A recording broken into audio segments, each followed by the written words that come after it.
Lizzie Bean, your host and the founder of Stitch People, where our goal with cross-stitching is to ignite your personal creativity, and our goal with the podcast is to help you make some new friends while you're at it. I am so excited for you to hear today's episode with Cassie McIntyre. She's an absolute joy. Her Southern accent brings me so much delight, and it was a great conversation getting to know her. She's a super crafter, so good at so many things. She lives in a tiny house. She lives in Georgia. She likes podcasts. We had a lot to talk about, and I can't wait for you to get to know her and feel like you've made a friend in her too. So, on to the podcast.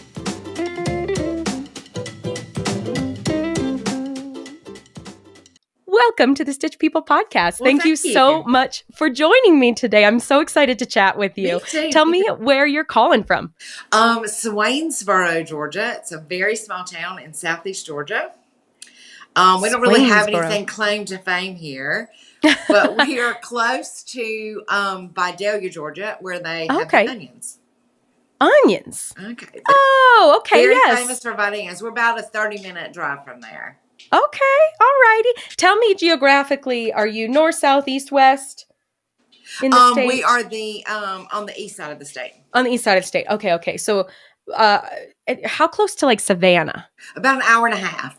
Okay, all righty. So about sort of over by the Atlantic there. Yeah. Yes. That direction. Wonderful. Have you been in Georgia your whole life, Cassie? Well, no. I moved to New York whenever I was 19. Oh, wow. And I was a nanny there for 14 years. And then I moved back to Swainsboro. Wow. And when you say New York, do you mean New York City, the Big Apple? I did a little bit in the city, some in Greenwich, Connecticut. Okay. That's nearby. So, and then my last post was in Princeton, New Jersey. Wow, that's a great area. We've had some friends live in New Canaan for school while they were there. It's a beautiful area. It is gorgeous there. Absolutely. What would you say are the main differences between kind of that little pocket of New York, Connecticut, New England, and the South? Nobody knows you there. Oh, interesting. Compared to here where everybody knows you. A little more friendly, a little more intertwined maybe. That's fun. Right. Okay. Absolutely. I would say that's the biggest standout difference. Sure. Interesting. I like that answer. And believe it or not, the thing I loved the most about the North was that you were anonymous. Interesting. So it's maybe a little refreshing to just go away where nobody's up in your business. Right. Be a little bit more private, a little more, like you said, a little more anonymous. That's funny. Right. Yeah. So do you have I'm assuming you have family in the South. I do. My parents actually live right next door. I just built a tiny house. Oh, I love 792 square feet. Oh, wow. So I live right next door to them. And I have two brothers. My older brother lives on Jekyll Island. And he has 5 children. Oh. They're all off doing their own thing really now, off at school and stuff. And then I have a younger brother who has 2, and he lives about 45 minutes from me in a small little town called Cadwell. Oh, wow. So a close proximity family. That's a lot of fun. Right. I'm close enough to enjoy them all. Yeah, nieces, nephews, the whole thing. So tell me, I have to ask, I love a tiny house. How did you decide on a tiny house and your floor plan? How did that all come about? Well, that's so cool. It's quite interesting. I was living in a house that the neighborhood was becoming very unsafe. Oh, no. And so my oldest brother had a huge house here. And he had a little pool house in the back. And I moved in there. And it was tiny. Very, very tiny. But I just loved it. This is for me, I kept saying. I just love it. Oh, wow. You have less to be responsible for. You can concentrate more on the things that you want to do and that bring you joy. Which for me was cross-stitching. And anything really with my hands. I love to do a craft with my hands. So, literally I moved in and 1 month later, COVID hit.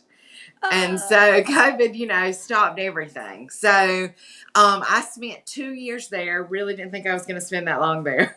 Right. But like you said, it just massive halt in life plans. Right. But God had a plan, and it was not the one I had laid out. So never is. No, it never is.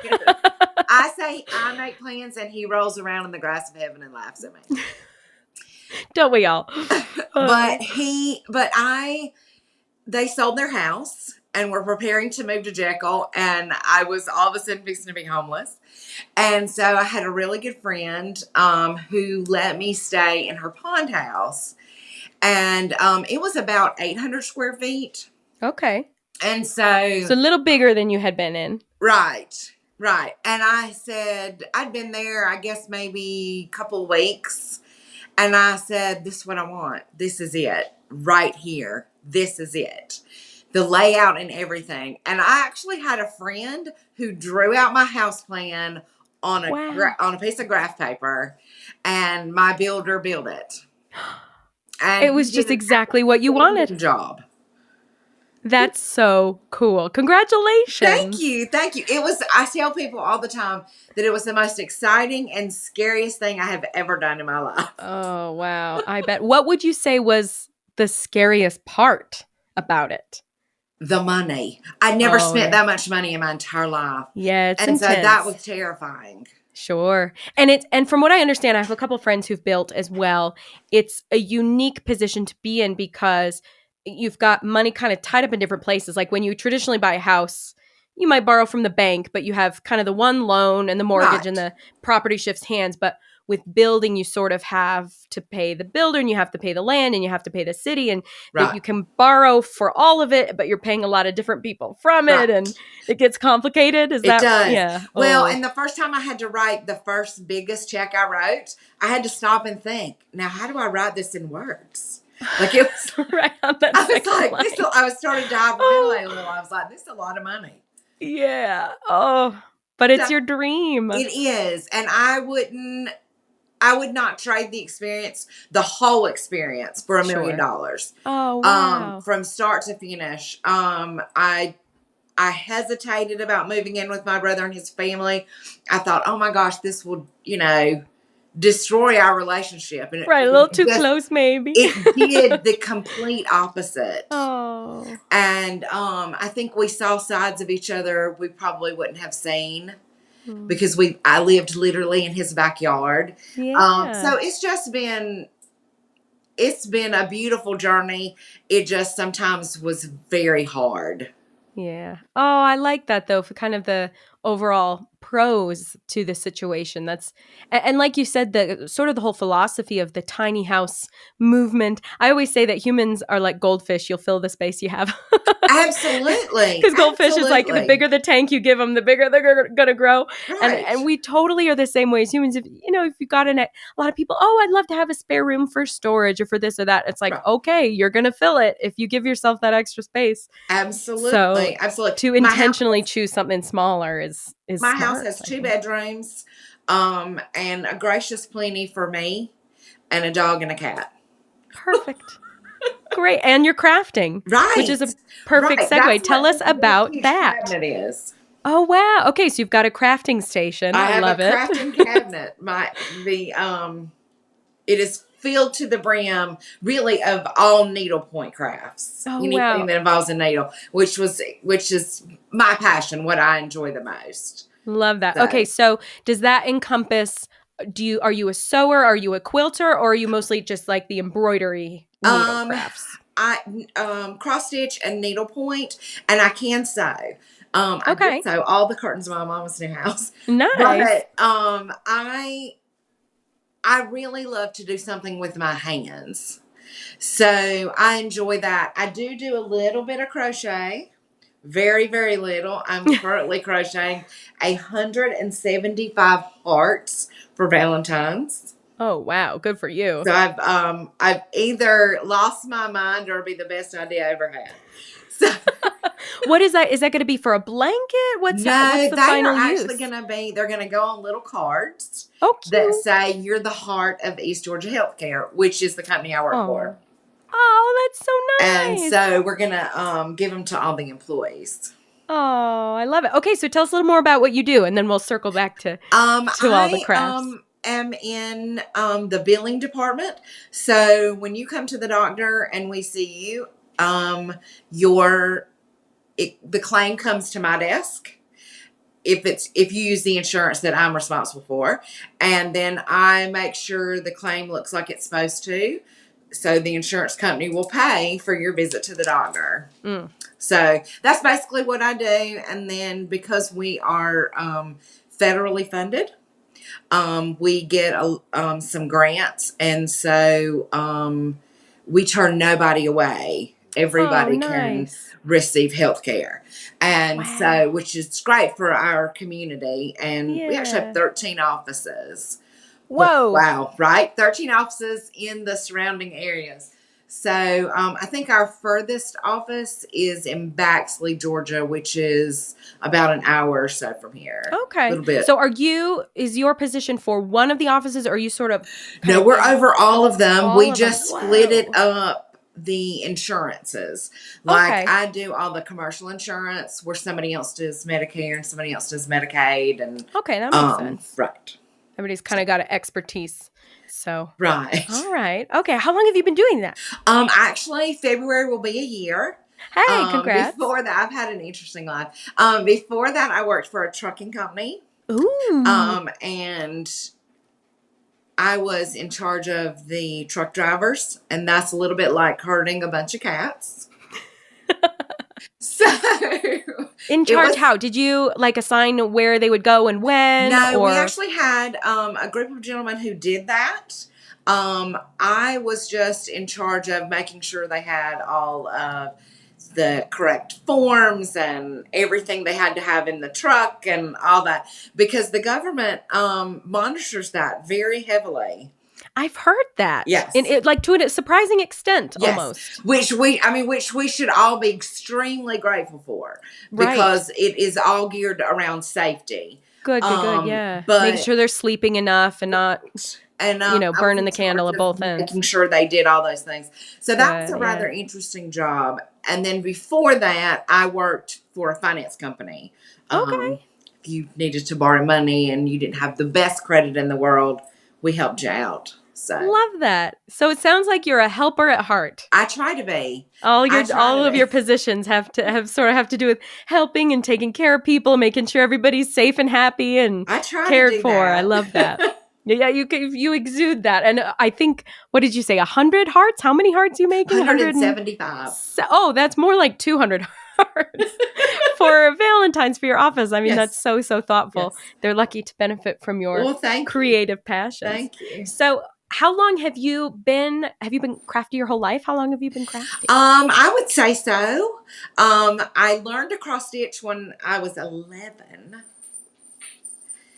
That's pretty good. That's a great age for it, I think. Because I think sometimes earlier than that, it depends on the kid, I guess. But 11, it's like you're old enough to be a little more autonomous with the patterns and all of that. You need a little less help. So you have more of a ramp to get on. She taught, there were 3 of us girls, and she taught all 3 of us. We made those little tiny round ornaments for the Christmas tree. Aww. And I believe one cousin has said that she actually still has hers on her tree. I love it.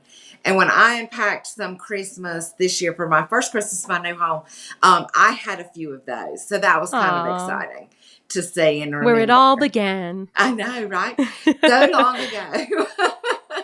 But I put down the cross stitch probably in my 20s, and I picked up needlepoint, which is a huge thing in the North. Huge. Okay. And I needlepointed crazy. Like, I have tons of needlepoint. Love to do that. It's one of those tasks where you don't have to count or anything. So it's just. Will you explain for people who may not know kind of what the primary difference is between cross stitch and needlepoint? Cross stitch is you count it out. There's a pattern that you follow, a paper pattern. Needlepoint, it's painted on your canvas. You pick out your thread colors, and then you don't actually make an X like you do for cross stitch. You just make one stitch.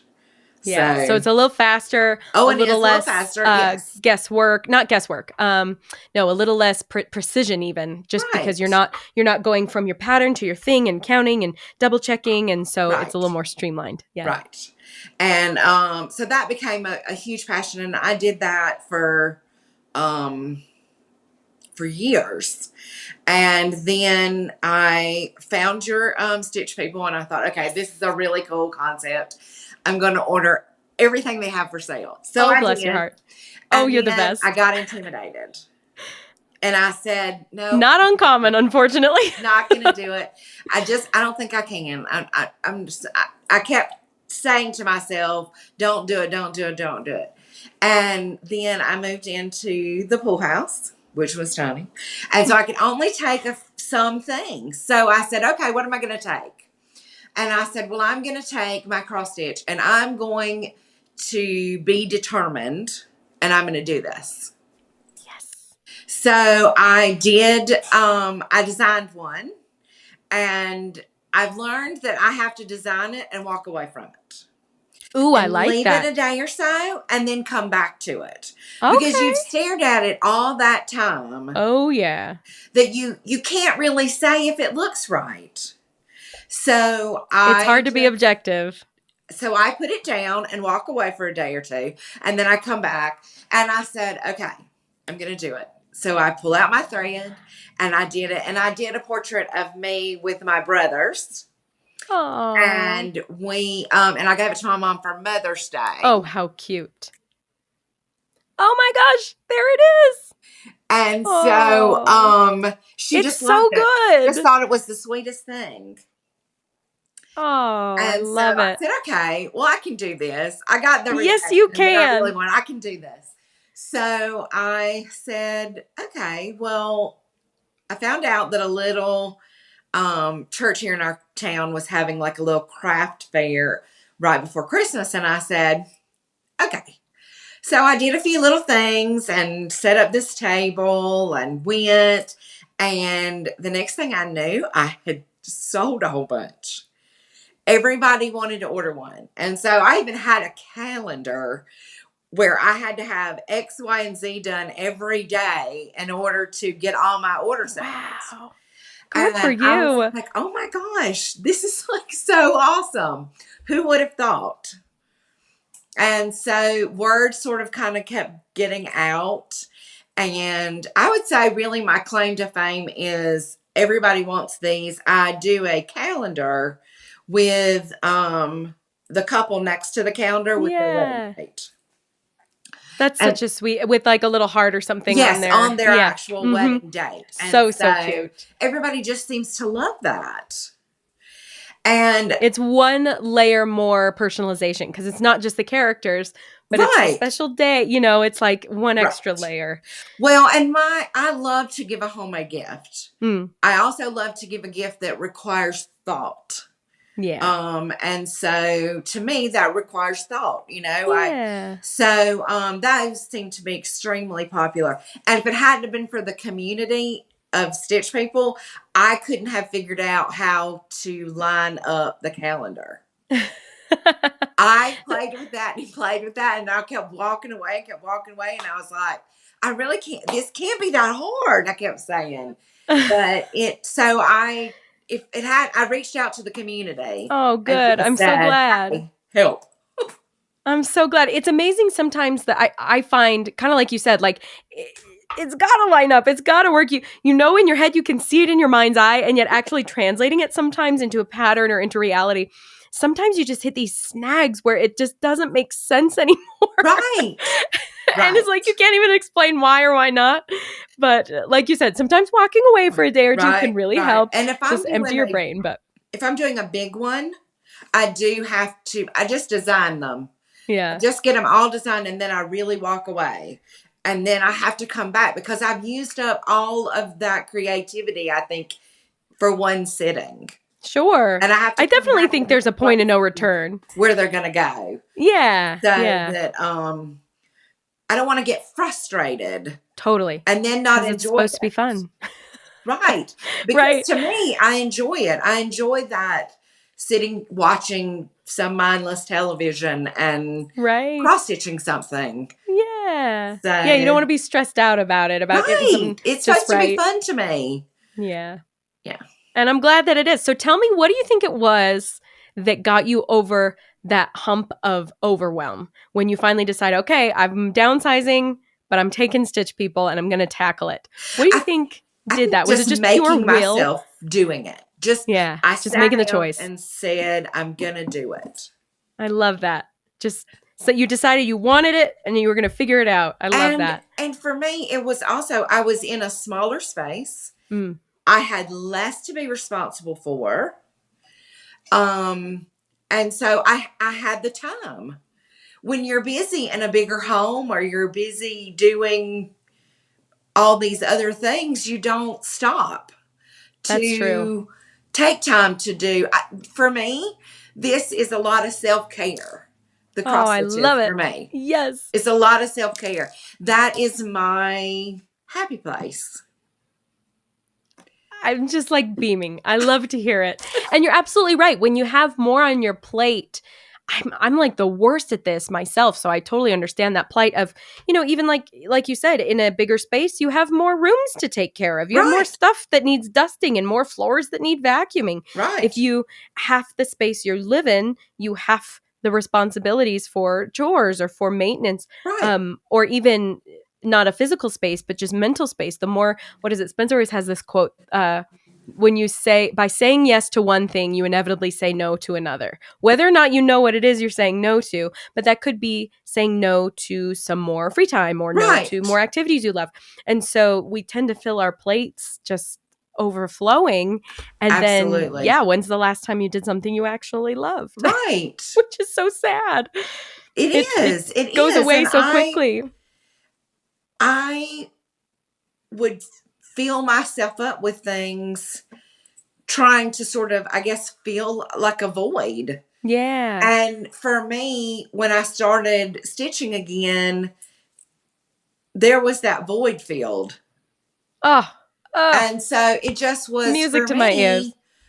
It's so relaxing, and I don't know, it makes me happy. And I love to see something come about. Yes. Little by little. Yes. What would you say? So it sounds like you are totally, I love your attitude, because you really seem to embrace your love of this and the joy that it brings you. What would you say? Are there any like tips or tools or things that you figured out to make it even more enjoyable or more comfortable, or, your go-to, you love to cross stitch, but you never do it without XYZ, kind of a thing? Let's see. I would say my lamp. Okay. I have a lamp. I don't stitch without it. I have a lamp that goes over me. Oh, smart. So like direct from above. Yeah. I love that. And I can move the little head with the light inside it. And so I would say that is the one tool I don't stitch without. That's great. And I'm assuming, is it one of those like super bright, kind of like daylight ones? So it's a true colors. I can't think of the name of it now. Ottlight. Oh yeah, Ottlight. Okay. Yeah, they're a great brand. And I love that it fits right over me. Yeah. I stitch all the time. I love that. It makes it, because I want it to be enjoyable. Yeah. And, you don't want to struggle. Right. And if I don't have the right light, I struggle.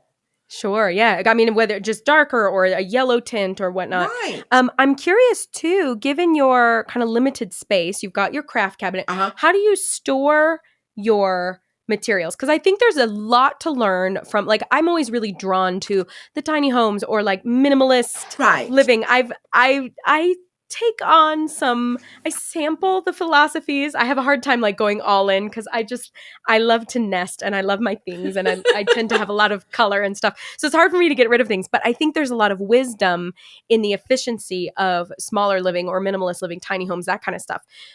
Because you have to be efficient. Every space you have often has to double as something else. So tell us your storage trips or trips. How do you I am extremely organized.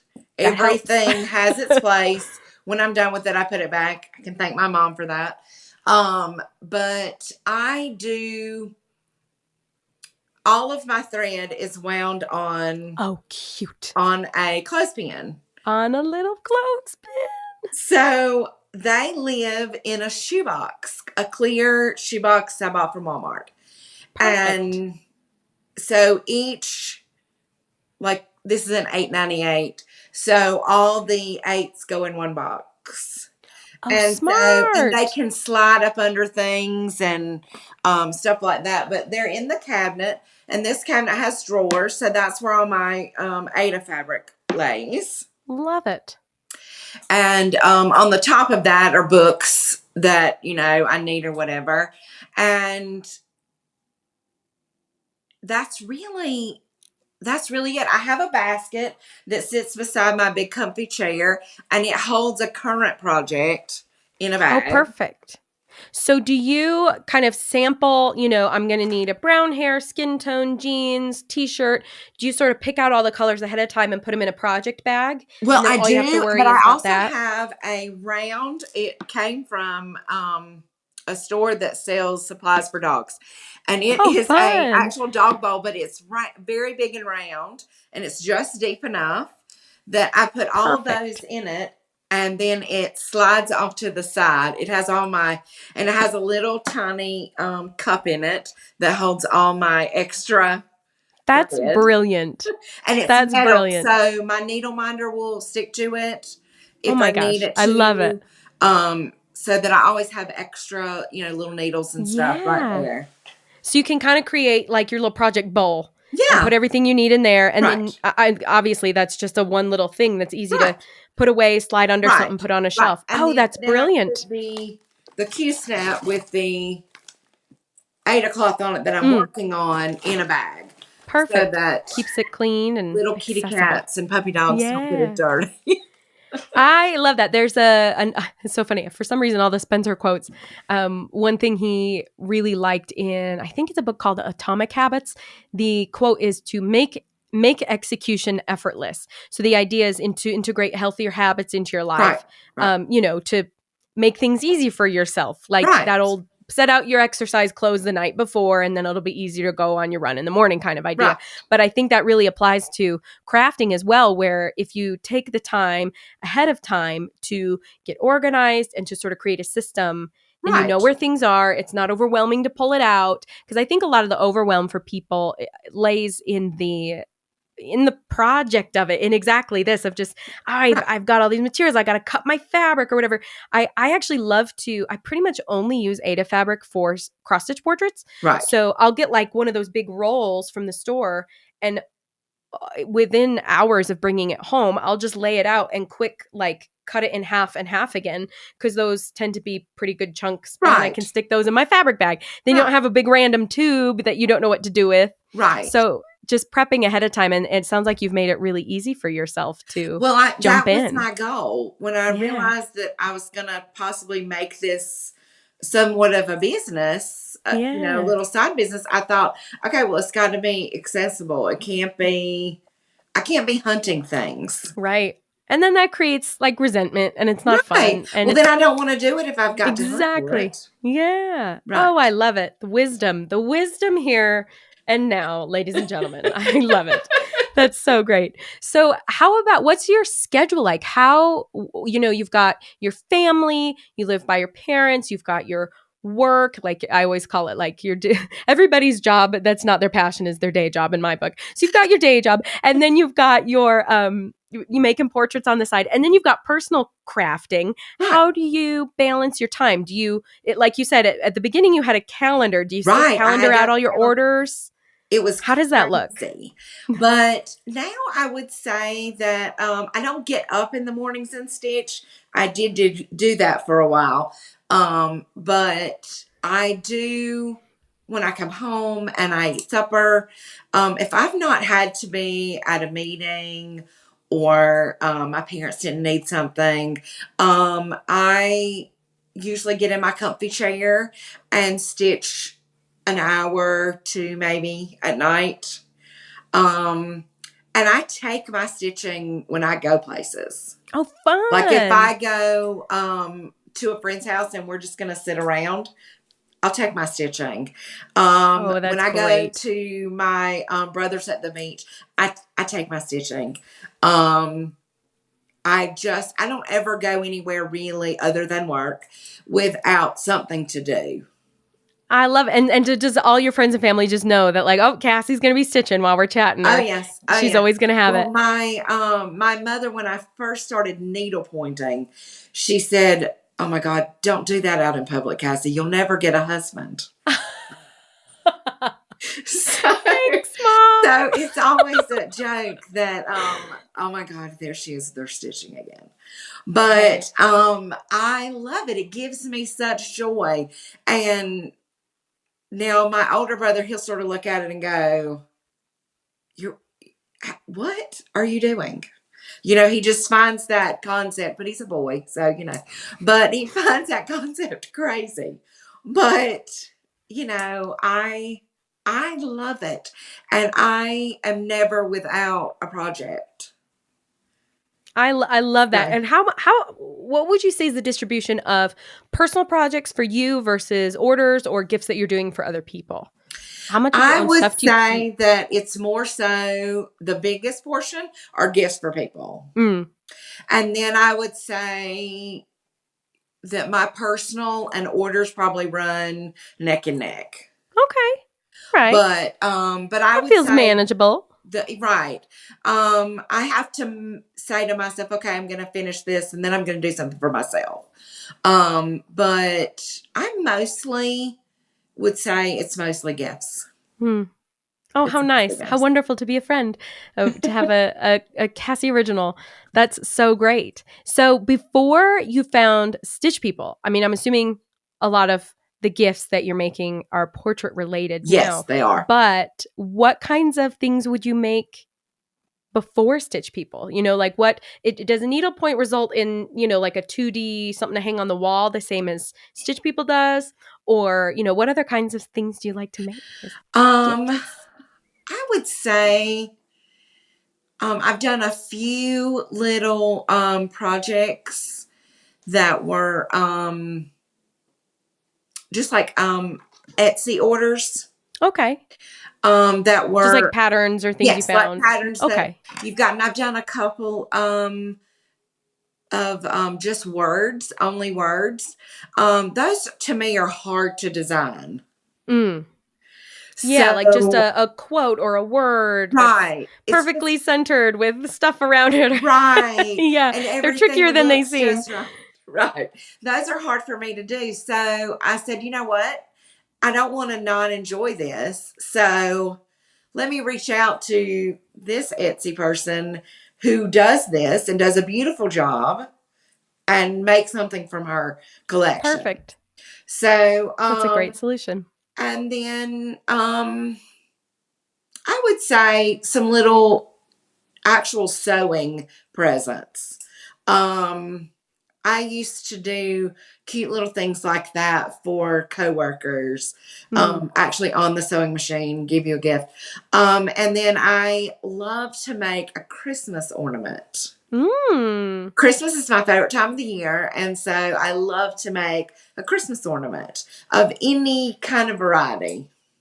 I usually try to go on Pinterest, several months before Christmas and pick out something fun to do. Yeah. And then sort of figure out how to do it and do it. So how fun. Gets you in the holiday spirit. Yes. It's fun to work on something throughout the fall that right. Can, and go I was very fascinated by yo-yos. Do you know what a yo-yo is? No. Okay. It is, they actually sell a tool that helps you make a yo-yo. It is a round piece of fabric. You put it inside this little thing and then you stitch all the way around it and then you pull it tight and it makes a little round, like a little yo-yo. You'll have to Google them. They're very cool. Yeah. And so I've made several things where you could you did them red, white, and blue and you made a flag. Oh, cute. And that was cute, like on a burlap frame and little things like that. Oh, fun. I love it. Okay, so you have to tell us, do you have a favorite project that you've worked on?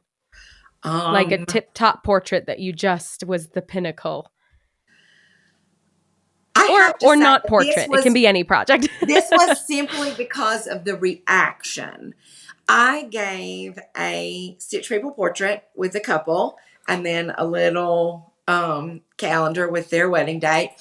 And their reaction at receiving it was so incredible that I said, this is the best gift I've probably ever given anybody. Oh. What was so special about it? Were they just not They expecting just it? were not, they just kept going. They just kept holding it and going, oh my gosh, you made this. You Aw. did this. And I would say things like, I designed it. And they were like, no, and it was just very exciting to see somebody else be excited about what I gave them. And I love that that. sitting there designing it and then stitching it and watching them come to life and all was worth it. Yeah. Was just worth Oh, it. that's my I have to say favorite. that's been my most favorite gift. I'm so glad that you've had an experience like that. I don't know that everybody has. I remember one of the podcast interviews last year. She mentioned that she had done this wedding portrait or whatever and gave it, and like her friend was kind of like, "Oh, that's cute," and the husband came and was like, "What's this?" And he tossed it across the room like a frisbee. And I always just remember being like, "No!" Would be so mortifying to me Oh my gosh, because that would be I horrible. know I totally live for just the joy of somebody noticing. It's less to me, it's less about, that like, oh, I did it, love the thing I did, but it's more just about how special, a wedding is to somebody, and for them to Right. realize, oh, you got my dress, or you got my boutonniere, you got my hair, you got, oh my Right. gosh, and just Right. that it's always special as a human being when somebody else makes your special thing special to them, which Right. you inherently have to do when you create a cross-stitch portrait of them. Right. It becomes special to you in the process, so that it just creates this great little connection. Oh, It's such a absolutely. great story. They're like my little children that I make and then I send out. So yes. Yeah, just be free, little ones, spread joy. Oh, I love it. So what's the primary way that you take orders? Do you have an Etsy shop? I have just opened an Etsy shop. Oh, Very exciting. congrats. Has it been But mostly word of mouth up to this point, or? up to this point, really word of mouth. Cool. I've done the little craft fair at the church Oh, that's twice. right. That's right. The craft fair. And That's I very did cool. do a little craft fair in a little town next to us that I really didn't get anybody, but it Oh, really interesting. wasn't my, they weren't people who were going to order from me. It just wasn't my clientele. And I don't mean that Sure. rudely. Oh, At no, all. that's number one It lesson in just was business is not. not everybody's your customer. Right. And Yeah. so that was a tough day. Yeah. Because I think what I do is cute and unique and everybody should want Yeah. one. And Right. but really just word of mouth. And I did donate to a school auction this year, and Fun. it came and the woman got what she ordered and she just thought it was the coolest thing, and so she's ordered something else. Huzzah. So that's always exciting. Yeah. A repeat customer is always a Right. fun thing. Right. There's no better, what do they say? There's no better review than than repeat business or something like that. But it's true, because it means they loved it enough to come back again. So. Oh, absolutely. Or somebody loved it enough that they said, hey, I want one of those. Yeah, give me the info. Who did that? Totally. Oh, that's so fun. So tell us a little bit more about what else makes Cassie Cassie. What else lights you up? Does anything else light you up as much as crafting does? I would say my nieces and nephews do. Oh. For sure. They light me up. Just everything about them. I moved home to be closer to them and watch them do big things, and that's exactly what they're doing. And that's exciting to see. Yeah. My family, just really, I would say, is my biggest passion. I deliberately built a house next door to my parents, to be there closer to them. So That's so it's just, beautiful. it is. It And is. tell me this, you said your aunt taught you how to cross stitch, is that right? She did. So tell me about your mom. Is she a crafty Oh, person? no, she is not at all. She thinks cross stitching is crazy. What? And she would never do it. She watched me one time. I was cross stitching a bunny. And she watched me, and I had made a mistake. And so, what do you do when you make a mistake? You pull it out. Gotta So pull it I out. pulled it out, a huge portion of this bunny, and she said, I just would not do that. I would not have the patience to do that. I would throw it out the window. And so she's not crafty at all. That's so interesting. Well, how nice. And therein lies the beautiful circle of familyhood where it wasn't necessarily your mom who taught you, but an aunt. And here you are being an aunt to your nieces and nephews, I'm sure, being involved in teaching them things that they don't necessarily get from their parents too. That's the whole interconnected thing. Yeah. Oh, I love that. How great that you have kind of picked up that torch, the cool aunt torch. Well, I try to be. I say I need a t-shirt that says world's greatest aunt, sister not so much. That is so funny. Oh, hey, you know what? That's okay. We've all got our strengths. That's right. That's right. Well, I don't have any children of my own, so I have spoiled them greatly. So, well, they are lucky to have you. That's right. That's what it's fun because when you're an aunt, you don't have the same responsibilities as a parent. You don't. You don't have to do the discipline and the rules, and you just get to be the fun, influence of cool. And I think it's neat. It's my sister had her first baby, so I'm newly an aunt, only of 3 years ago. But it's an interesting thing to be an aunt. It's parent adjacent. And it's like, I remember I had aunts growing up and looking, they're your parent's sibling. And so there's sort of this parent-like deference you give them. But at the same time, like the same rules don't always apply. And that's super great. Right. So, absolutely. It's perfect. Well, I'll give you some aunt advice. Oh, anything. Yes. Confetti in a card. They find that very fun and exciting. Now, your sister won't. But that's okay. I have a niece who, whenever she would get a card from me, she always knew it was going to have confetti, and she would rip the envelope open so the confetti would go everywhere. How fun! So, and that gives the confetti me great joy. In the fold. In the fold, you put your card down in there, and then you sprinkle the confetti down in there. The envelope. So when they open the card, confetti goes everywhere. Cute. That's a good tip. I like that. It's lots of fun. It's lots of fun. I like that. And I sort of also like that it would be a bit of a joke for my sister.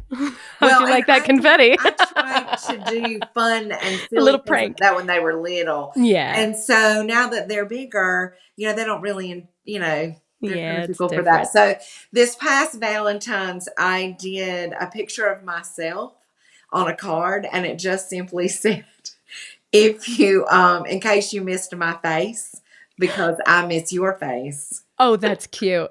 That's so funny. So, no one was brave enough to tell me that they thought that I was silly or anything. Everybody has put it on their refrigerator and thought it was cute. Perfect. Well, all the nieces and nephews are probably like, "Oh my gosh, Aunt Cassie!" Well, no, but right? in their heart of hearts. It's those things go a long way. That's just my crazy aunt. Yeah, it's perfect. But secretly they're like, oh my gosh, I love her so much. I love that. I need to do better with planning ahead on the little holidays. It's little holidays are fun. They are fun because they don't expect anything. Right. Yeah, I remember my dad would always buy us little rose or carnations or something on Valentine's. Right. And it was always, just a cute little bonus that you don't expect. So, that's fun. Absolutely. Well, tell me this. Do you have any advice for new stitchers? Just do it. Don't be afraid. Just do it. Because what's the worst that can happen? You pull it out or you erase it. Or you just start over if you have to. Right. Which isn't so bad. It kind of stinks, but it's not life or death. It's not the end of the world. And I will say this. Where I'm at, Ada Fabric is not astronomically priced. Sure. So if I have to chunk that piece away, it's okay. It's okay. It's okay. And it's not a waste because you've learned something. Right. Absolutely. Whenever I pull something out to work on and I make a mistake, I pull it out and I say, okay, now stop and regroup. It's going to be okay. Don't be mad at yourself. It's all right. I do talk to myself a lot. I love it. I think it's important. I'm my own cheerleader if I have to be. But I would say without a doubt, just do it. Don't be afraid. And I've heard you say a whole bunch of times, don't let it be that you don't have something to do it. Mm-hmm. Don't let that be just because you don't have the right tool. Trust me, every pair of scissors in that drawer is going to cut that thread. You don't have to have the fancy ones. I even have in the book, you could use cuticle scissors, like from a nail kit. They fit right in a little cross stitch box. Right. I have in a pinch used nail clippers. I mean, same. You know, yeah, the little clippies. Do what you have to do. Mm-hmm. And I would say, don't be intimidated about asking for help. Oh, I love it. I think our community is one of the best. And it encourages me all the time. Even if I'm not asking a question, seeing what somebody else has done, it encourages me to try something new. Oh, I like that a lot. To reach out for help. So I would say very supportive group, very helpful.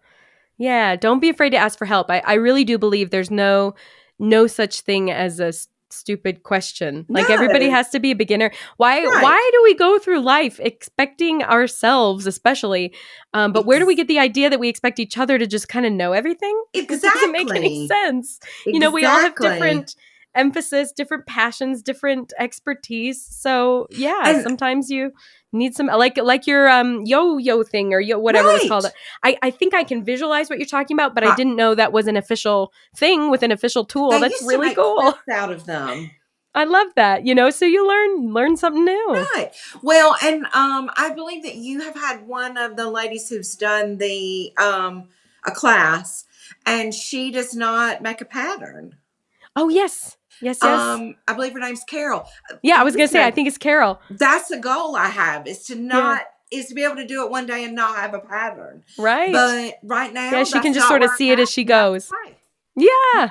That amazes me. But I say to myself, okay, that's just not the place I'm in. Right. So okay. Yeah. And maybe it's not even, it could, maybe it's a matter of a place of confidence, but it also just could be the way that, are you there? Oh no, did I disappear? But yeah, we were kind of wrapping up anyway, so that's totally okay. I love all of your advice about just jumping in, not holding yourself to somebody else's standards. We all learn differently. And, you know, there's visual processors, reading people, hands-on people. So of course, the way we approach patterns and projects is all going to be a little bit different. And we can be impressed by each other, but not feel badly about the way we do it. That makes sense to us. Totally. Exactly. I love that. So Cassie, in the last couple minutes, I would love to just rapid fire some favorite things at you. So give me your gut reaction. We'll start easy. Do you have a favorite color? Purple. Do you have a favorite floss color? Is it different from purple? I would say my favorite floss color would be the 3774, the skin tone. I love it. I knew you would have a favorite floss color. Some people know. I'm like, she knows the numbers. I know she knows the numbers. That's great. Do you have a favorite animal? A Dachshund. I have a Dachshund. He's asleep over there. They're the weenie dogs, right? Yes. Oh, cute. And do you have a favorite vacation destination that you've visited? The beach. Any beach. Any beach? Are you just a beach gal? I love the beach. Fun. Oh, fun. Favorite movie? That's a tough one. I know there's so many good ones. The American President. I wouldn't say that's my favorite, but I really enjoyed that. Okay. Yeah. That's up there. And do you have a favorite, we'll say anything in the genre of music, a musician, band, song, album, anything like that it's just your go-to? I enjoy Michael Bublé. I'm excellent. I know, right? I'm just not a huge music person. That's okay. That's okay. What do you like to listen to? Are you a radio, books? I love a podcast. Okay. What are some of your recommendations? I love a true crime podcast. Oh. I enjoy Southern Fried Crime. That one's one of my favorites. The Datelines. Did you listen to S-Town? No, I haven't listened to that one. I think you'd Okay. like that one. I think that's in the Okay. South. It's S-Town. It's a bit of a mystery. But I have to say my favorite one was The Fox Hunter.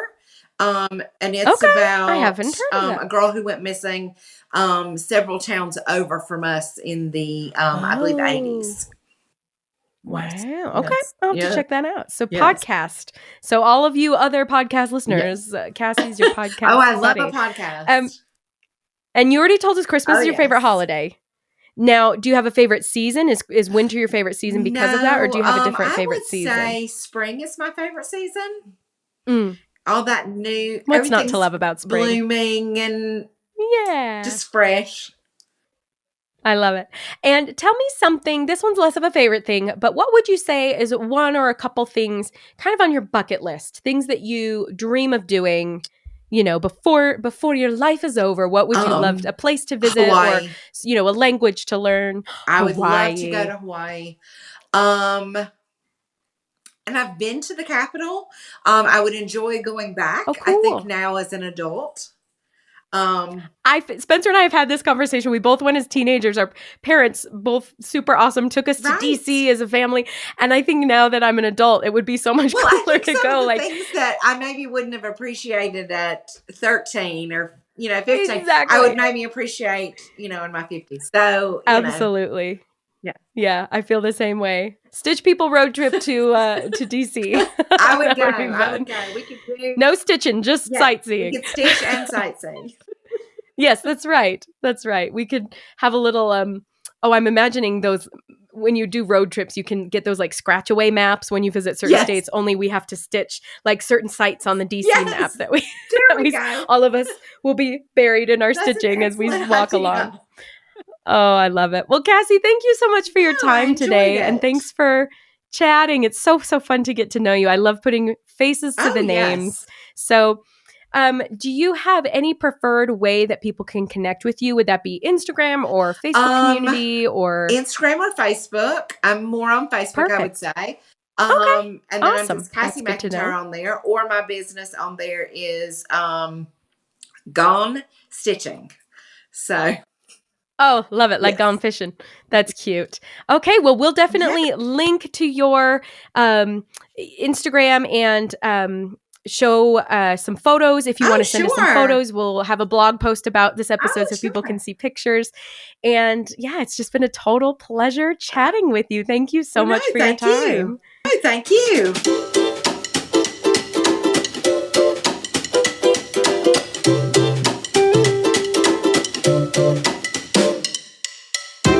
And that, my friends, is Cassie. Isn't she absolutely wonderful? I love her attitude. I love her gumption. She really embodies that Stitch People core value of gumption. Well, and kindness. We are a kind community. Go with gumption. She really embodies so much that Stitch People is about. Just jump in. Don't let anything hold you back. Trust your gut and do things your way, whatever way is going to make you feel happy and successful in your stitching endeavors. So thank you so much for listening to this podcast. Thank you for your support of us, of each other. If you could give us a rating and review, if you could subscribe to the podcast, that always really helps us out. And we always just love to shine more cross-stitchy goodness into the world. Thank you to the Stitch People team behind the scenes, helping to make the magic happen. And our jazzy tunes were created by Jonathan Boyle, and our sound designer extraordinaire is Brandon Yost. Thanks for listening, everybody, and happy stitching.